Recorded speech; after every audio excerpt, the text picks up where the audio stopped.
Dat je goed oprent. Huh?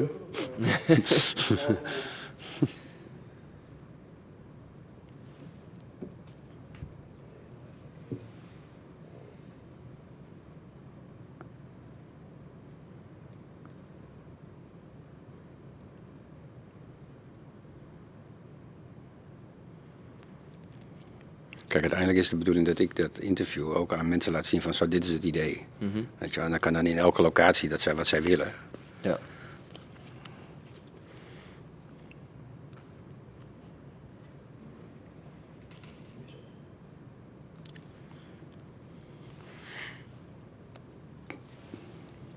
Ja. Oké. Nou, zeg maar wanneer we kunnen beginnen. Het staat aan. Maar dan kunnen we nog later dan in knippen. Oké. Mag ik hopen.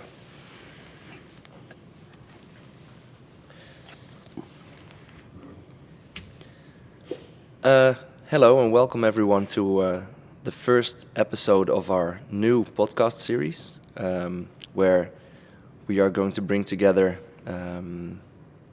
CEOs, COOs of different companies and basically open a discussion on current issues, current trends we see in the utility sector, with the kickoff actually of the series, where we will be interviewing our own COO, Ennio Neumann-Senesi, recently appointed, one year in now, if I'm not mistaken. Yeah, that's correct.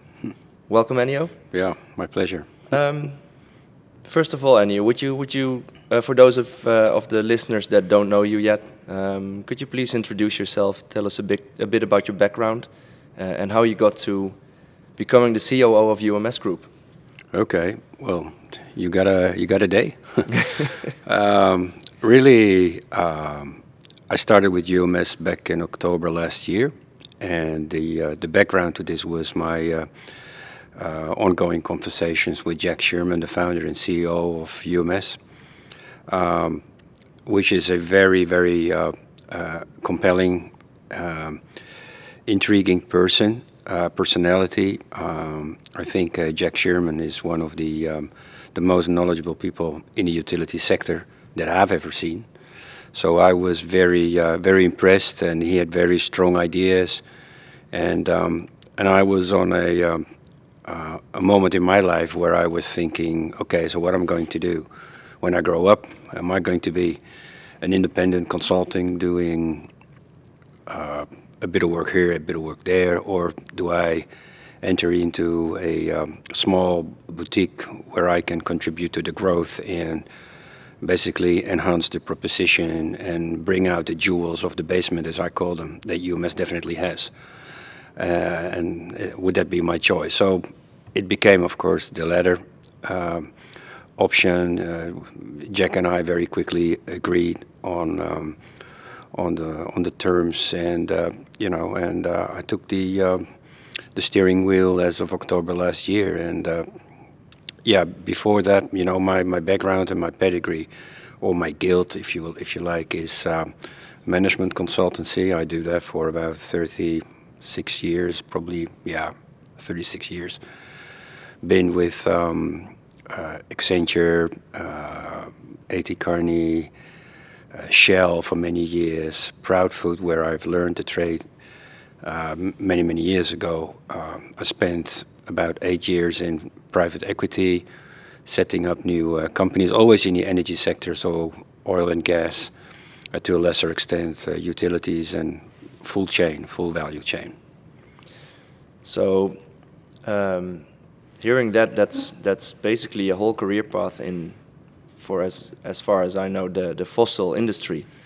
Having come to UMS Group as a management consultancy, obviously you see the changes happening the last years, the energy transition. Looking back on your last year in UMS, what's the most noticeable about what you've seen in the utility sector? Well, good question, by the way.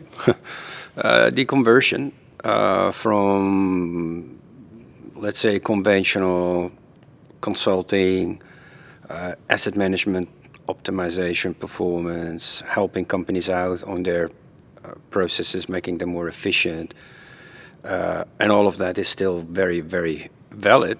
But the overhanging, audacious, hairy goal is the energy transition and the fact that most companies need to be carbon neutral by 2030, or a little bit later, but 2030. The carbon neutrality is going to kick in for many, many companies in the asset-intensive industries, not just limited to utilities. And if you look at the energy transition as it's going now, obviously we have the Paris Agreement, we have the 2030, 2050 goals. Looking at the industry from your point of view, are we on the right track? Yeah, well, what is the right track, right? I mean, if the question is, are we heading for the goals that have been also established in the Paris Agreement? On that one, I have to admit I'm a little bit pessimistic. I just don't see enough movement, enough commitment, enough sense of urgency.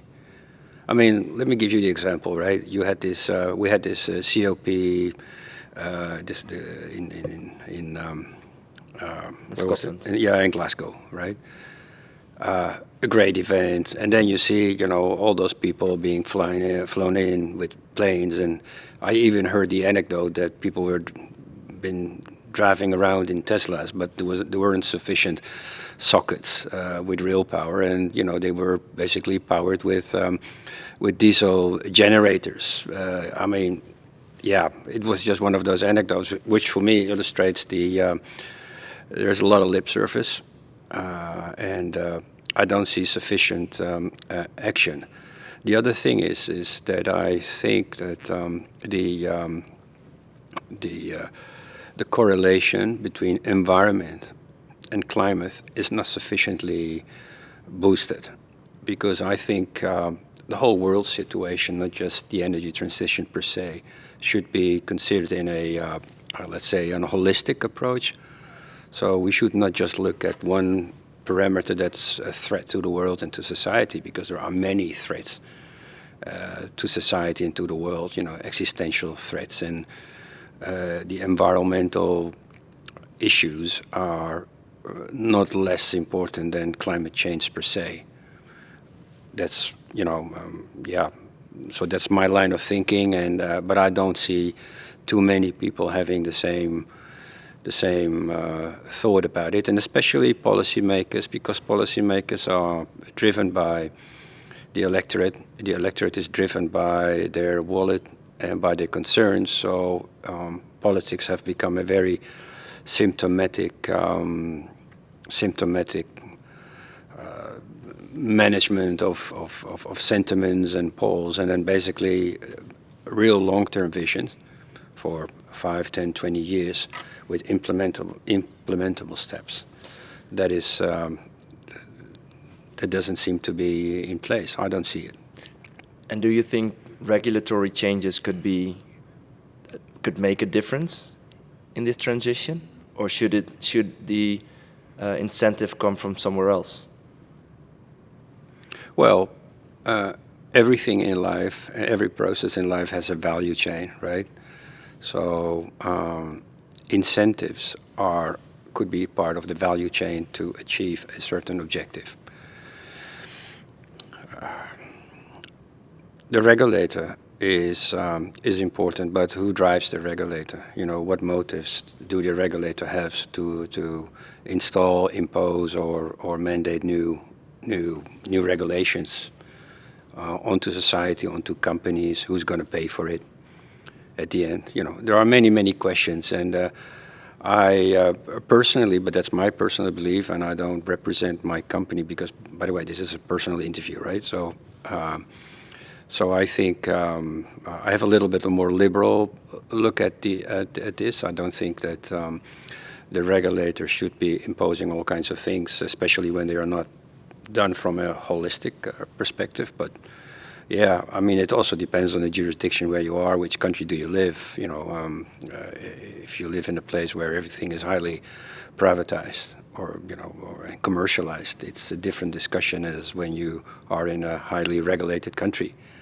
The Netherlands used to be a very highly regulated country, and there are less so, but the regulation level is still very much there, right? So people still expect the government and the state to take care of things, whereas in other countries, the US as the first one, that's not necessarily the case so much there.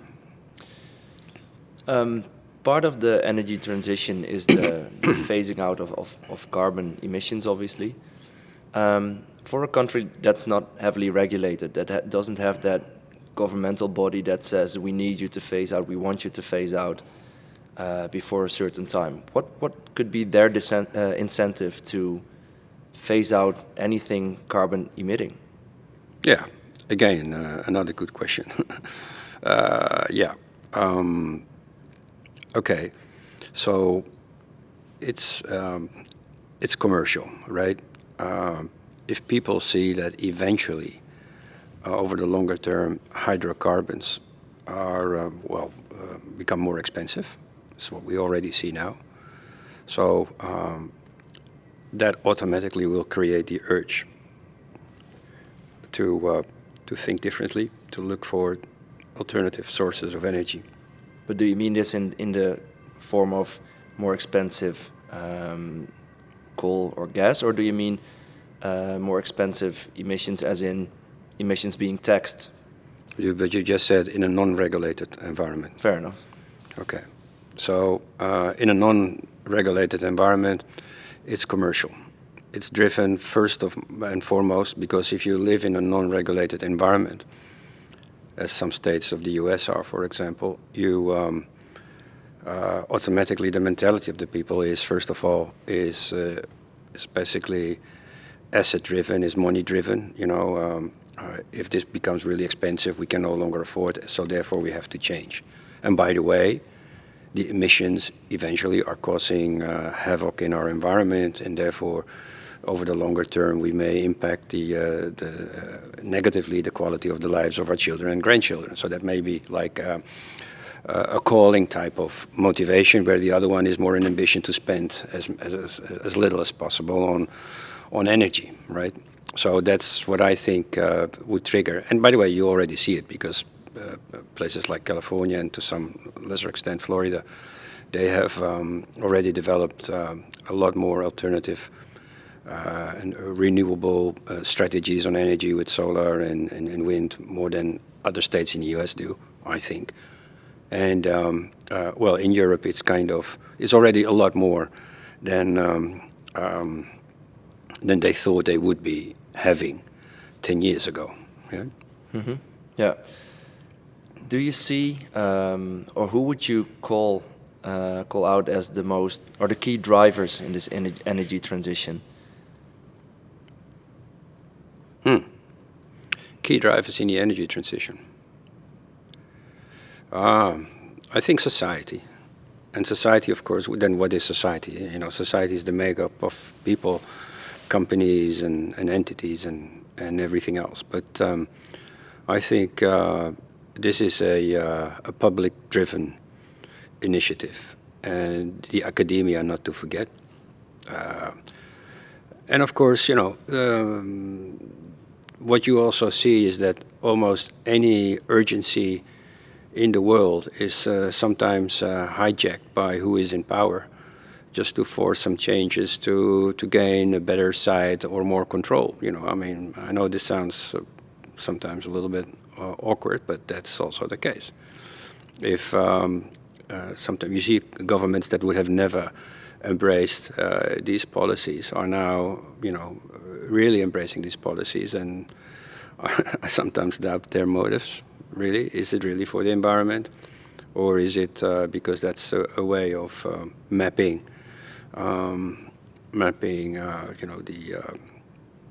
the standards of where people are, really, and even probably increasing a level of control as well. But generally, I think the initiative is driven by ideology first, and that's how most of these initiatives are basically come to fruition. Yeah, and then what you're saying is we can see this motivation, this society-driven motivation, will reflect in how a company positions itself in the energy transition, because they'll respond to whatever society's demands or wishes are. I don't know if they respond to whatever the demands are, but they are definitely okay. Let me give you an example. A major oil company, right? Back in the days, not too long ago, there were NGOs like Greenpeace who were with all kinds of actions, basically protesting against an oil company. Now, most of the cases was kind of won, if you can call it like that, by Greenpeace. Why? Because they got the attention, and it was negative attention for the oil company, and the oil company then had to basically come with statements. And why? Because in the public domain, if the opinion is negative, it has an impact on the share value as well, because publicly quoted companies are suffering from those type of things too. So there are some levers there that in the public domain are used, and sometimes, in my mind, abused as well. And looking at that change, looking at that transition, and kind of bringing it back to our playing field, what would you consider, or how do you think the utility of the future should position itself? What is the utility of the future in your eyes? Well, let's start by saying that there are certain basic needs for everything, right? So electricity is a critical part of that. So no matter what the utility of the future is, the output will always be electricity. So if you do a bit of reverse engineering and take in consideration the variables that we have, so we need to be carbon neutral, let's say in 20, 30 years. We need to produce electricity. Currently we have, as renewables, we have, or let's say sustainable, we have solar, wind, we have tidal, we have geothermal, we have likely we are going to have hydrogen as well, right? But there's a discussion, the brown, green, or gray and green or blue hydrogen sources, that's still open for debate. So the utility of the future will be surfing, and it would require probably more flexibility than there is today. The utility sector especially is a very conventional, I would say almost old-fashioned, a little bit like the oil industry. Old industry, conventional industries, difficult to change. And the change here is that the agility to be able to digest any new technology and embrace any new technology and getting it on the grid, transmitted and distributed, that's the key. So the agility in the industry, in the utilities of the future, I think is the key element. Because now, CapEx planning is like 10, 20 years. So you want to build a gas-fired, well, until a couple of years ago, you made a plan for a gas-fired power plant, and you know that was going to last for 30, 40 years maybe, right? Mm-hmm. And that's the technology, and you just need to make sure that it can be done more efficiently over time, but the basics remain the same. So now it's changing because we don't know in 10 years or 20 years how hydrogen is going to evolve. I share the scenario of us not needing cables anymore because we have fuel cells in our house that can power, that can generate the electricity for a house. And then you just change it, and then a truck passes by and they swap the fuel cell, and mm-hmm. that's it. So it would be a completely different industry and a different type of market approach, I suppose. But most of all, from a technological perspective, would require a major change. So and probably also the business model at the end, or at the beginning. You mentioned agility a few times, also technological changes needed. I want to touch up on digitalization in the energy sector. Obviously, we see a lot of progress there. We see the Internet of Things. We see more sensor technology. We see a lot of big data being used. Do you think digitalization can be an accelerator for the energy transition? Okay, let me go back to one of the things you said, a lot of progress. Okay. I see a lot of innovation. I'm not sure whether all the innovation is progress, because we are now already faced with companies that have data lakes. The dependency on software providers to make, digestible soup out of the data lake increases. Yeah. The technology required to manage all that data is enormous. The clarity in decision making for processes is very difficult, because you always find that, at least the situation today, is that many major or even smaller utility companies, but also energy, also oil and gas, anyone covering a full chain has these challenges of having many systems and not necessarily having all the right output, because data is nothing if you cannot turn it into information, and information is nothing if you cannot turn it into intelligence. The intel which we need for proper decision making, whether you talk about the generation of information or data that, for example, no, help me. The basically surveillance from the air, Yeah. I forgot the name of the little toy. Drone the drone technology. Sorry, drone technology. Yeah. Okay, we have to cut it out. The drone. Okay, the drone technology. I think that is very valuable, but it still needs to feed into a system. The system needs to elaborate, needs to join conclusions, and then there is intel that basically says, maintenance, yeah, risk maintenance, or basically the type of maintenance that you do when there is an outage, and you base that on the data that is, for example, provided by drone surveillance, for example. And that is just one minor thing, and there are so many technologies out there that now can do asset control, verification, technical inspections, etc., that you really have to be,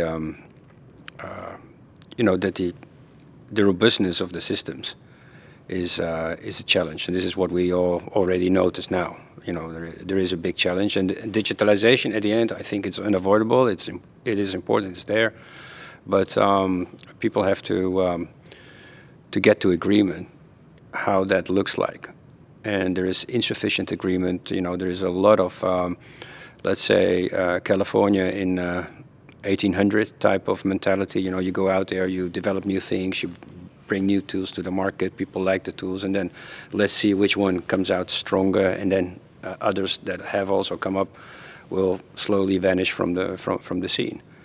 So and I think that can be done a lot more efficient and without too much expenditure. If you, again, I use the word again, do the reverse engineering.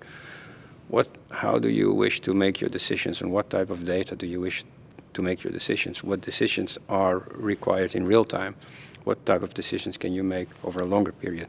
And how does the information come to you? And you take it from there, and you then basically reverse engineer it back into your assets to see how and what it is that you really need. So what would be the right order then? Would you define your data strategy based on your maintenance approach, or would you base your maintenance approach on your data strategy? Well, maintenance is just one part, right? There are many decisions that you need to take, especially when you're a major company or an integrated utility company or an integrated oil and gas company, or integrated energy company. especially when companies are integrated, it is much more than maintenance only. You need to make decisions on many things. You need to make decisions on capital expenditure. You need to make decisions on decommissioning or commissioning of new assets or decommissioning of assets, divestments, whether some of your assets are still part of your belong to your core strategy, or do you want to change that? There are many questions that are to be answered, and it's definitely beyond maintenance.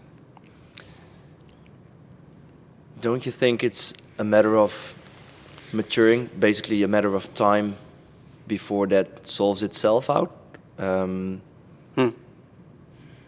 Yeah. Well, everything is a matter of time. So here we are. This one is also a matter of time. We'll sit this one through, right? One could argue, but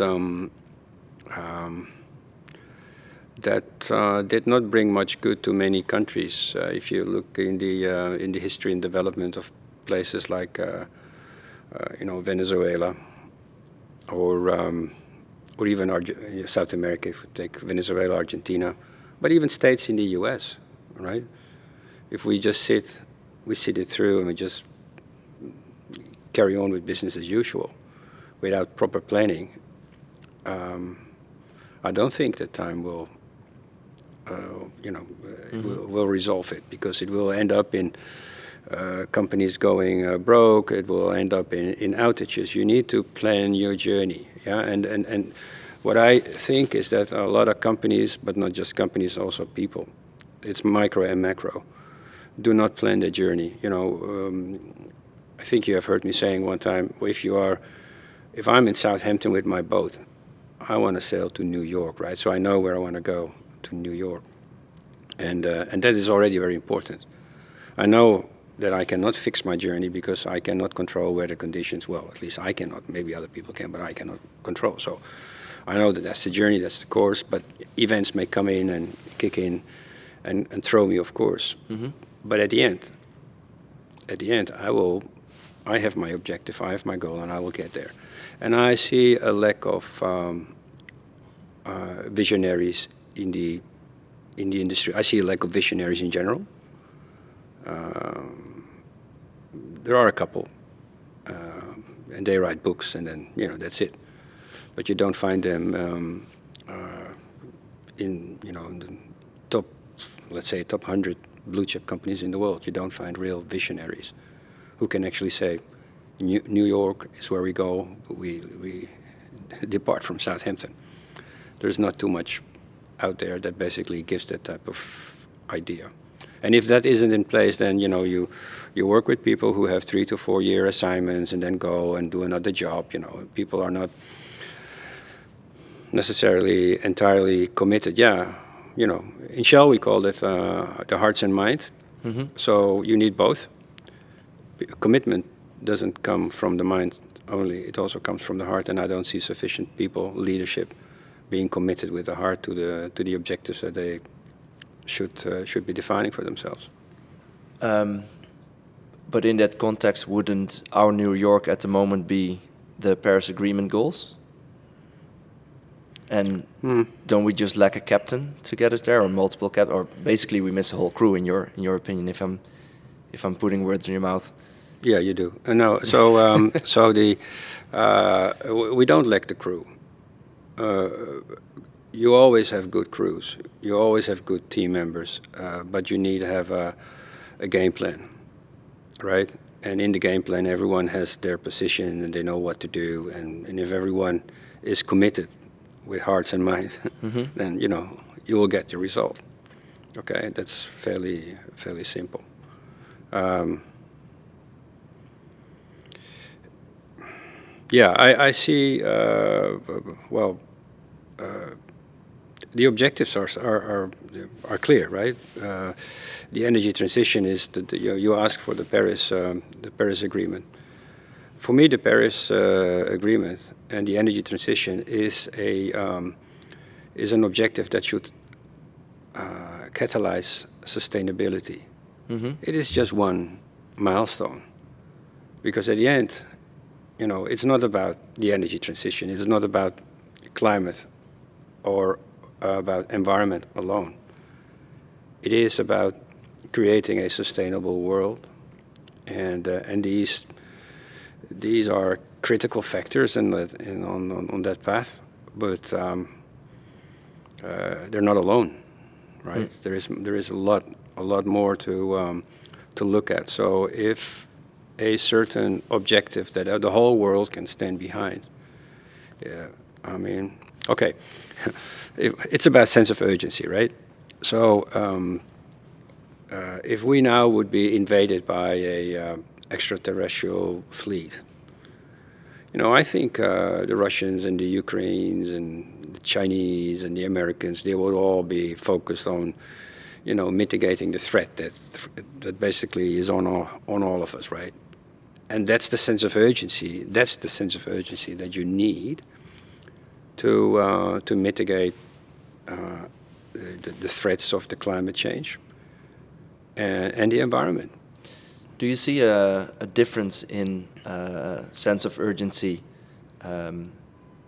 between, let's say, the millennial generation and younger, and the generation that comes after that, generations that come after that?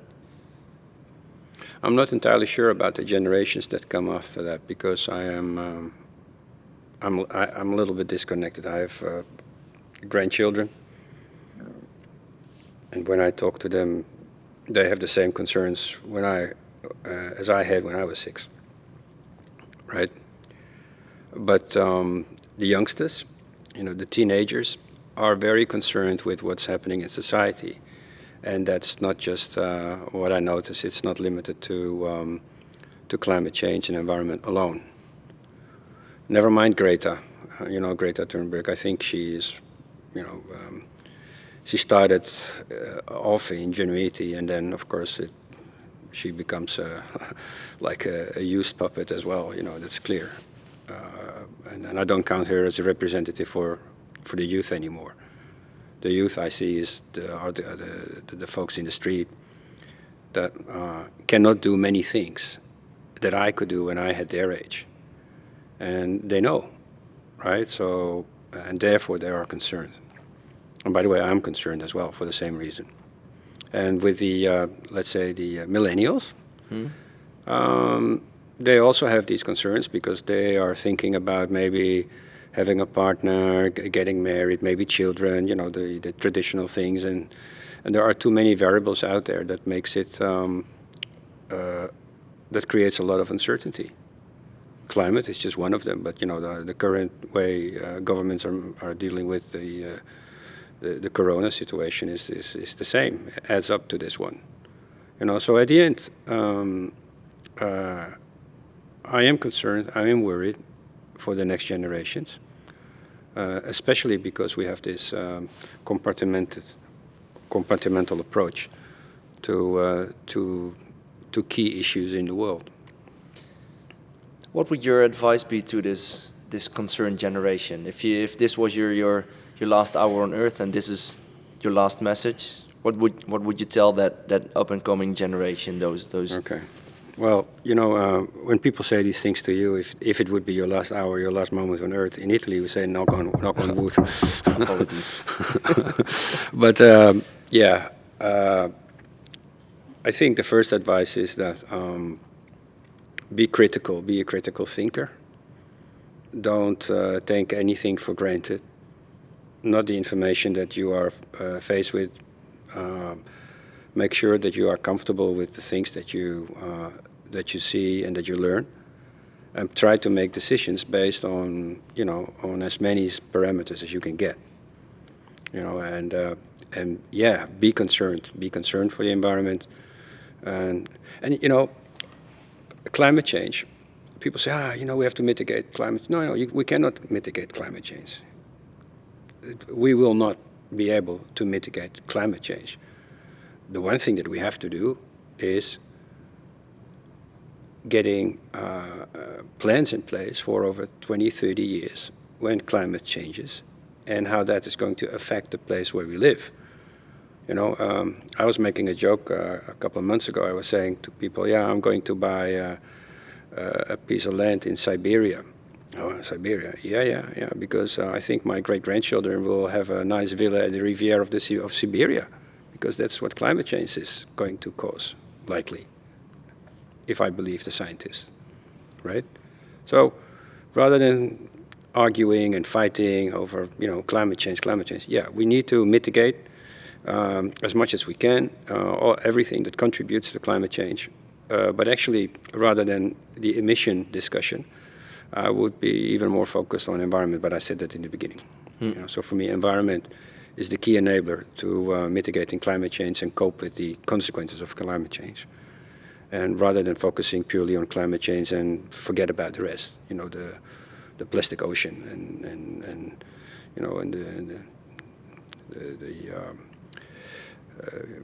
not recycling enough and etc. I'm also concerned about our earth minerals. I'm concerned. If we want to, if recently we did a little bit calculation on the back of an envelope on what the environmental impact that Tesla really has. When everyone says, we need to drive with electricity, etc. Yeah, cool. But let's look at the environmental footprint of a Tesla. It's scary. It's really. I never thought that, but it has an impact, and there's so much more that has a negative impact on the environment. But we're all about climate change. It becomes the flavor of the day. It is now a commodity to talk about climate change and pay lip service to the objective. But at the end, the environment is the key, at least in my mind, the key to change. Right, and how would you define the role of consultants? Because that's what we are. How would you define the role of consultants in that context? Yeah, well, in that context,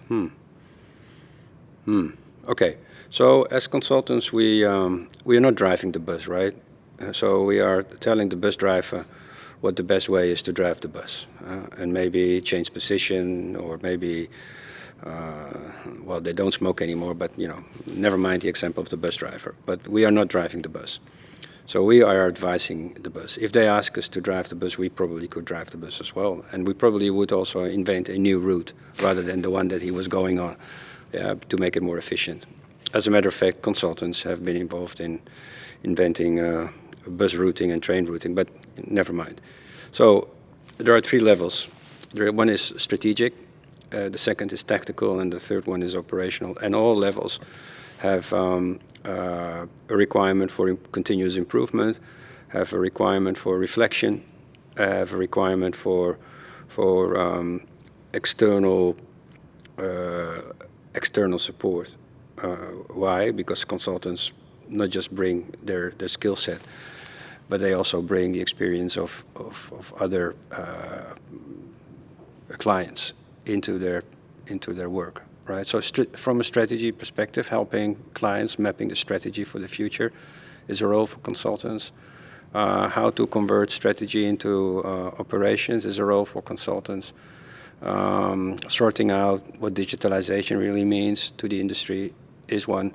The energy transition, given the fact that that is a real topic and it's unavoidable, the role for consultants, at least our kind of consultants, would be to help companies identify or basically establish whether they are on the right track. Because if this is the track, and they are going here, the gap becomes enormous if there is no intervention at an early stage. So we are probably well positioned to reach out and help clients identifying where they are on the journey and help them correcting the journey, and not only saving zillions of euros or dollars, regardless, depending where you are, but also making the process more valuable and more efficient, and reaching the objective that at the end has been placed upon them. Lastly, Ennio, because we're getting to the end of this podcast. Where do you see UMS Group, or where do you see yourself in 3 years' time, looking from now? Okay. Okay, I see UMS Group. UMS always, since its inception, I think UMS always had a unique position in the utility sector. I still think it's a unique company. There is no one alike out there with the knowledge that UMS can bring to clients. It's absolutely superb, and 30 years of benchmarking experience can also help companies to basically calibrate their journey when it comes to the energy transition, for example, but even for major transformation projects that some of these companies are unfolding. We can play the pivotal role to either be successful or to fail, right? And there's too much at stake for companies not having us. But yeah, I'll leave that to those companies. That's one.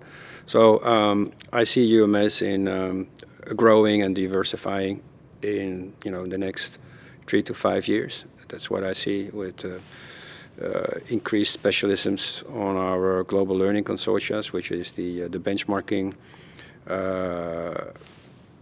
peer-to-peer groups where they do not only benchmark but also exchange ideas with each other, and we facilitate that, and I see that growing significantly. On the consulting part, I see a lot of strategy requirements that require specific insights in order data, information, intel to get to define and help company strategies to execute the journey of the energy transition.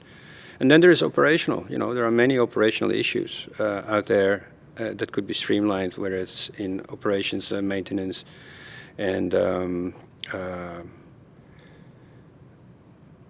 the networking. Yeah. So I think on all three levels, there is a lot of work to do for UMS, and probably also for many other consultants, but especially the requirement, the knowledge requirement, and what I would say the 30 years of intelligence that UMS has gathered has not been paralleled by anyone. So I think the leverage for UMS knowledge is there to bring that more prominently to the market. I see that as my task as well, by the way. Thank you very much, Ennio. My pleasure. Thank you for the interview. It's been wonderful listening to you. Thank you for sharing your insights. Thank you for kicking off this podcast series. And I think this is going to be a successful podcast show. I sure hope. The idea is that we at the end, the idea is that we're going to have these executive interviews. This one is a kickoff, is an example. We need to see how it works out. But my idea is to have these high-level interviews with CEOs. And it's not just about the nitty-gritty operations. It's really about vision.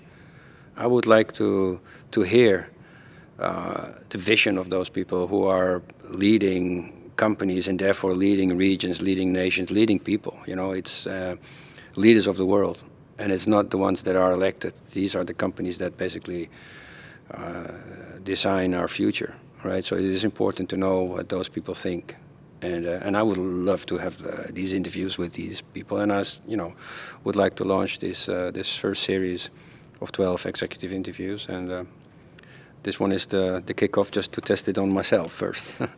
So thank you again. The questions were excellent. You were well prepared. So set the bar high. Yeah, you did. Yeah, thank you. Thank you, and I'm looking forward to the next episode. Likewise.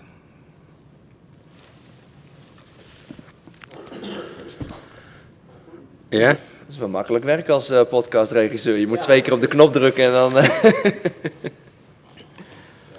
werk is in het monteren. Ja, wat we moeten doen